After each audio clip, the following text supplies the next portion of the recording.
I went into the military in 1964, and that's an interesting story in itself because the Air Force had the Aviation Cadet Program.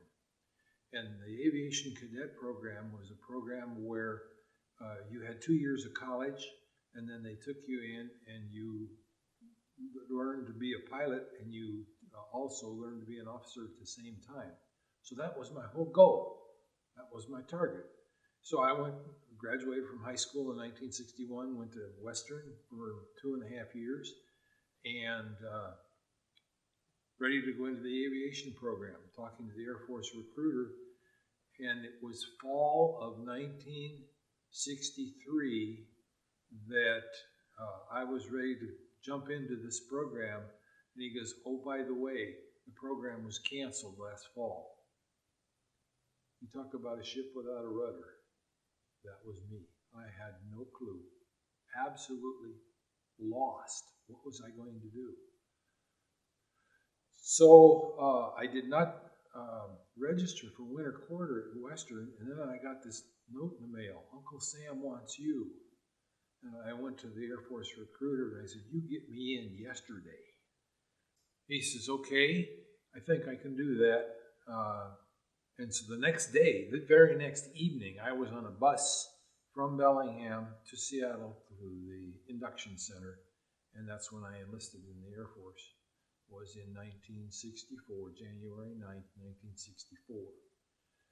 And my first assignment was basic training in Lackland Air Force Base in San Antonio, Texas. And coming out of Lackland, I went to Keesler Air Force Base in Mississippi. And they take you in and they give you a bunch of tests, and the aptitudes that I had led me to I was going to be an intercept operator. Well, an intercept operator is where somebody sits with headphones on, listening to stuff and typing what he hears out on a typewriter. And so I went through that school. That was started in February of '64. I graduated out of that class in June of '64 with surprise in that they needed teletype operators, not intercept operators. So I went to Offutt Air Force Base then. From there in Keesler, I was assigned to Offutt, which is SAC headquarters, and I learned to be a teletype operator working in the SAC Comm Center. And that was interesting and fun. And of course, we were right there at SAC. I mean, Strategic Air Command headquarters with the underground and everything. Part of my code for my skill set said that I could be working in that underground, but others went there, and I did not have to go do that. So I worked in the Comm Center. I was actually in the Comm Center in 1964 when the Gulf of Tonkin incident happened. And of course, we were very busy during that time. And so that's, I was there from June of '64 to April of '65. And during that time, the Air Force also had a program of allowing you to go to school. So I enrolled in Omaha University.